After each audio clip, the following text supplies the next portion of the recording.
अहिल्या, ये कौन है अहिल्या? यह ब्रह्मा जी की बेटी है अहिल्या। जब इनका जन्म हुआ तो यह इतनी सुंदर थी कि देवता इनके पीछे पीछे घूमते थे, लट्टू हो गए थे देवराज इंद्र की सुंदरता पर। ब्रह्मा जी ने डांटा, तुम्हारे पास उर्वशी है, रंभा है, ये सब है, इसके पीछे काहे पड़े हो? नहीं, ये भी सुंदर है, ये भी हमें दे दो।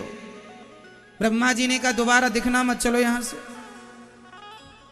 तब ब्रह्मा जी ने गौतम ऋषि के यहां अपनी बेटी दी, कहा कुछ दिन हमारी बेटी तुम संभालो। तो गौतम ऋषि के पास सुंदर कन्या थी, लेकिन उन्होंने कभी उन्हें गंदी नजर से नहीं देखा, सालों तक रही। बाद में ब्रह्मा जी ने कहा कि तुम हमारी परीक्षा में पास हो गए, अब तुम्हारा विवाह हम इसी कन्या से करेंगे। तो गौतम ऋषि ने कहा कर दो। वो संत आदमी, उन्हें क्या सुंदरता से मतलब, क्या स्त्री और क्या सुंदरता, है ना। जिन्हें का मन भगवान में लगा है वह स्त्री पुरुष में उलझते नहीं है। स्त्री पुरुष में वही उलझते हैं जिन्हें का मन भगवान में नहीं, भोगों में लगा हुआ है। इसलिए स्त्री पुरुष में वो उलझते हैं जो भोगी हैं, भगवान में वो उलझ जाते हैं, भगवान में वो लग जाते हैं जो परम योगी हैं, परम शांत हैं। तो इनका विवाह इनसे हुआ, गौतम ऋषि से। अब क्या हुआ? अब इंद्र की नियत तो फिर भी थी, भले शादी हो गई। मौका पाकर एक दिन रात्रि को चंद्रमा का साथ लिया, मुर्गा बनाया। रात्रि के 1-1:30 बजे कुकड़ों को बोला मुर्गा। तो गौतम ऋषि को उस जमाने में मुर्गे से पता चलता था कि भाई सवेरे के 4 बज गए। तो मुर्गा बोल दिया, नकली मुर्गा, इंद्र चंद्रमा मुर्गा बन के बोले। तो गौतम ऋषि बोले 4 बज गए, तो गंगा स्नान करने गए। गंगा स्नान करने गए तो अहिल्या के पास इंद्र आए गौतम ऋषि का रूप बनाकर। अहिल्या समझ गई कि आप हमारे पति नहीं हो सकते। सवेरे तो हमारे पति ध्यान जप तप में लगते हैं, भोग में आपका मन लग रहा है, समझ तो गई, पर पति का रूप था। जैसे वो पास गया, अब यहाँ गंगा जी पहुंच गए, इनके पति गौतम ऋषि। तो गंगा जी ने कहा आपके संग छल हुआ है, अभी 4 नहीं बजा, गौतम ऋषि जाओ। जब वापस आए तो कमरे से इंद्र निकल रहा था। इंद्र को गौतम ऋषि ने श्राप दे दिया, अरे मूर्ख, योनि लंपट, तू स्वर्ग छोड़ के मृत्यु लोक में भोग भोगने आया है। जा, मैं तुझे श्राप देता हूं, तू जिस योनि के कारण स्वर्ग से यहां आया, जा, तेरे पूरे शरीर में योनि ही योनि हो जाए, 1000 योनियां हो जाए। इंद्र का पूरा शरीर कुरूप हो गया। इंद्र का पूरा शरीर कुरूप हो गया। इसलिए एक बात मैंने पढ़ी है, एक महापुरुष की वाणी, वो मैं आपको सुनाए देता हूं। इस संसार में, इस धरती पर जो आदमी बलात्कार करता है, उस बलात्कारी का आधा पाप जाकर के इंद्र को लगता है। क्यों? क्योंकि सबसे पहले बलात्कार करने की विधा इंद्र ने शुरू की। तो पहला बलात्कार जब इंद्र ने किया, इसलिए आज तक जो संसार में कहीं भी धरती में किसी का भी बलात्कार होता है तो उस बलात्कार का आधा पाप इंद्र को लगता है। आज भी ये बात पढ़ी है, मैं लिखा हुआ बता सकता हूं आप, इसलिए बोल रहा हूं।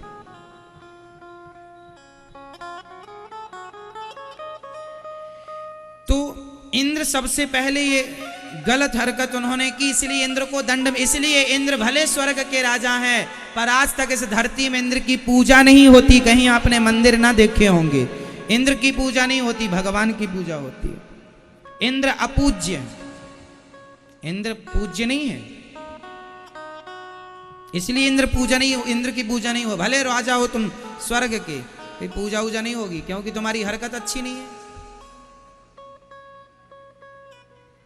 इसलिए तो अहिल्या का पातिव्रत बिगाड़ा इंद्र ने।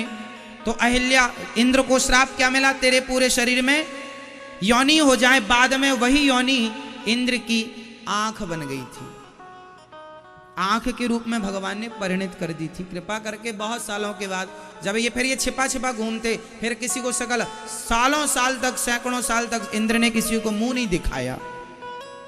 मिला ही नहीं किसी को, जाके सरोवर में छिप गया इंद्र। सालों बीत गए, हाहाकार मचा, इंद्र कहाँ इंद्र कहाँ। तब फिर दया लगी कि चलो गलती की है, दंड मिल गया। सैकड़ों साल बीत गए, शकल नहीं दिखाई, क्योंकि लाज शर्म, अब पूरे शरीर में योनियां, गंदे छिद्र हैं, कैसे मुंह दिखाएं किसी को। फिर भगवत कृपा से वह योनियां इंद्र के नेत्र बन गई। फिर इंद्र इसलिए जिसको देखते हैं तो 1000 नेत्रों से देखते हैं। जो भगवान इंद्र को 1000 नेत्र देने वाले हैं, वो भगवान के कितने नेत्र होंगे। इसलिए समझ लीजिए भगवान अनंत नेत्र वाले हैं। इसलिए इंद्र के फिर बाद में नेत्र हुए। तो ये तो इंद्र को अब चंद्रमा ने कहा कि तुम बताओ, मुर्गा बन के आ गए यहाँ कुकड़ों को करने। एक अपराधी का साथ दिया, तुम भी अपराधी हो जाओ, तुम कलंकित तो हो जाओ। बड़े सुंदर हो ना, तुम में एक कलंक सदा दिखेगा। इसलिए चंद्रमा में जो काला धब्बा है वह गौतम ऋषि का दिया हुआ श्राप का धब्बा है। वो श्राप का धब्बा, ये कलंक है। जो देखेगा तुम्हें, तुम हो बड़े सुंदर, पर ये काला काला धब्बा देख के आदमी समझ लेगा कि तुम सुंदर हो, लेकिन गलत आदमी का साथ देते हो। इसलिए चंद्रमा में काला धब्बा है। देखा आपने कभी काला धब्बा? बचपन में जब हम छोटे थे ना, तो हम पूछा करते थे अपनी नानी से, दादी से, ये काला धब्बा क्यों है?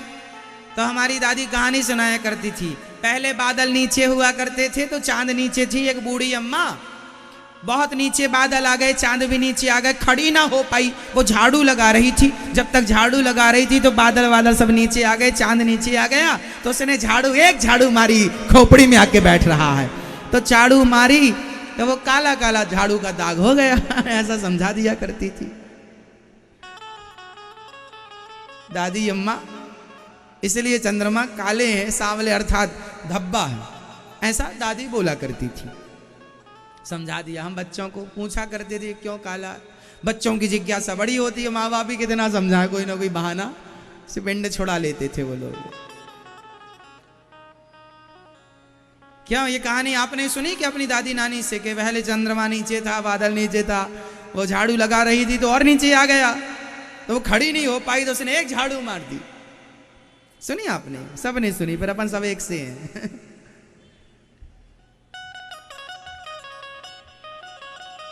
तो ये कहानी कथाएं हैं। तो गौतम ऋषि जो हैं, उन्होंने अद्भुत चंद्रमा को श्राप दिया, इंद्र को। अब बची पत्नी। अब पत्नी को श्राप दिया। क्या श्राप दिया पत्नी को?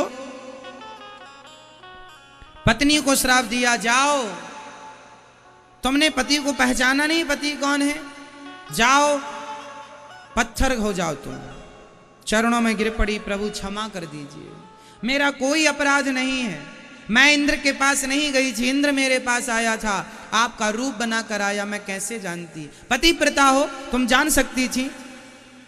अच्छा बात तो ये थी कि इंद्र आया जरूर था, पर माँ का पातिव्रत उसने बिगाड़ा नहीं था। वो विरोध कर रही थी कि तुम हमारे पति नहीं हो, ऐसा हो ही नहीं सकता, क्योंकि हमारे पति सवेरे भगवत चिंतन में लगते हैं, आप भोग में लगना चाह रहे हैं, तो ये हमारे पति के लक्षण नहीं है। विरोध तो किया था। तब तक गौतम ऋषि आ गए और गौतम ऋषि ने श्राप दे दिया, बिना पूरी बात सुने। अब यहां एक सवाल खड़ा होता है, अच्छा बताइए, गौतम ऋषि ने अपनी पत्नी को पत्थर बनने का श्राप देकर सही किया कि गलत किया? जोर से, सही किया कि गलत किया? मैया, ओ मेरी मां, सही किया कि गलत किया? बोल दो मेरी मां। गौतम ऋषि ने सही किया कि गलत किया? दादाजी आप बोलो, पीछे वाले भक्त बोलेंगे। सही किया गलत किया? सही किया। तो किसी को अपनी पत्नी को पत्थर बना देना सही है? कैसे सही है, प्रसिद्ध करो। कोई कहे कि कैसे सही है भाई? सही इसलिए है, अब देखो, सही आपने कहा, सही कहा, अब सही को भी सिद्ध करना पड़ता है ना। अब मैं सही को सिद्ध करके बता रहा हूं कैसे सही किया। क्योंकि यदि गौतम ऋषि अपनी पत्नी को फिर स्वीकार कर लेते फॉर एग्जाम्पल के श्राप ना देते और उन्हें अपनी पत्नी के रूप में एक्सेप्ट कर लेते तो क्या होता? जमाना अहिल्या को फिर ना जाने क्या क्या कहता।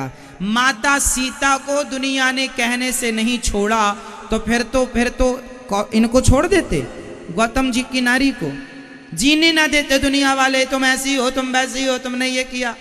इसलिए गौतम ऋषि ने कहा कि जिसका चरित्र बिगड़ गया, चरित्र पर दाग लगा, उस दाग को, बिगड़े चरित्र को बने हुए चरित्र से संवारा जाएगा। इस धरती पर रघुनंदन प्रकट होंगे त्रेता में, उन जैसा चरित्रवान कोई नहीं। जब उनका स्पर्श तुम पर होगा तो तुम्हारा चरित्र शुद्ध हो जाएगा उनके स्पर्श से। इसलिए उन पर कृपा करने के लिए उनको पत्थर बना दिया, ताकि तुम्हारे चरित्र की हीनता का जो दाग कलंक लगा है वह कलंक मिट जाए। कांटे को जैसे कांटा निकालता है, बिगड़े चरित्र को बना चरित्र ही संवारेगा। कौन संवार सकता है?